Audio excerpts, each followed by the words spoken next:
പെട്ടെന്നുള്ള മരണങ്ങളും Covid vaccine തമ്മിൽ എന്തെങ്കിലും ബന്ധമുണ്ടോ? ഇന്നൊരു ചെറുപ്പക്കാരൻ പെട്ടെന്ന് കുഴഞ്ഞു വീണാൽ ആളുകൾ പറയുന്നത് അതെല്ലാം കോവിഡ് വാക്സിന്റെ ആഫ്റ്റർ എഫക്റ്റ് ആണ് എന്നാണ്. പലരിലും വാക്സിനേഷൻ സംബന്ധിച്ച് വലിയ ഭീതി ഇന്നും നിലനിൽക്കുന്നുണ്ട്.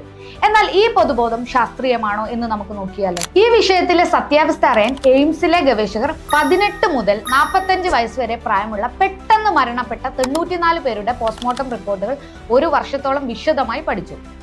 ഈ പഠനത്തിൽ കണ്ടെത്തിയ ഏറ്റവും പ്രധാനപ്പെട്ട കാര്യം യുവാക്കളിലെ പെട്ടെന്നുള്ള മരണങ്ങളുടെ കാരണം ഹൃദയ സംബന്ധമായ അസുഖങ്ങളാണ് എന്നതാണ്. അതായത് 40 പേരുടെയും മരണത്തിന് കാരണം ഇത് പെട്ടെന്നുണ്ടായ ഹൃദയാഘാതമായിരുന്നു. ഇതിനു പുറമെ ന്യൂമോണിയ, ക്ഷയരോഗം, ഫോറിൻ ബോഡി ആസ്പിറേഷൻ തുടങ്ങിയ മറ്റു കാരണങ്ങളും ഈ മരണത്തിന് പിന്നിൽ കണ്ടെത്തിയിട്ടുണ്ട്. നമ്മുടെ മോശം ജീവിതശൈലി, എക്സസൈസ് ഇല്ലായ്മ, ജങ്ക് ഫുഡ്, സ്ട്രെസ്, ഉറക്കക്കുറവ്, പാരമ്പര്യമായി വരുന്ന ആരോഗ്യ പ്രശ്നങ്ങൾ ഇതെല്ലാം പലരുടെയും ഹൃദയാരോഗ്യത്തെ ദീർഘകാലമായി ബാധിച്ചിരിക്കുന്നതായി ഗവേഷകർ കണ്ടെത്തി.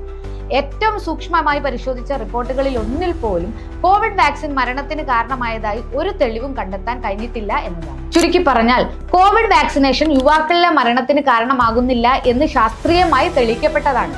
അതുകൊണ്ട് അനാവശ്യമായ ഭീതി ഒഴിവാക്കി നമ്മുടെ ഹൃദയാരോഗ്യത്തിലും ജീവിതശൈലിയിലും കൂടുതൽ ശ്രദ്ധ നൽകുകയാണ് നാം ചെയ്യേണ്ടത്.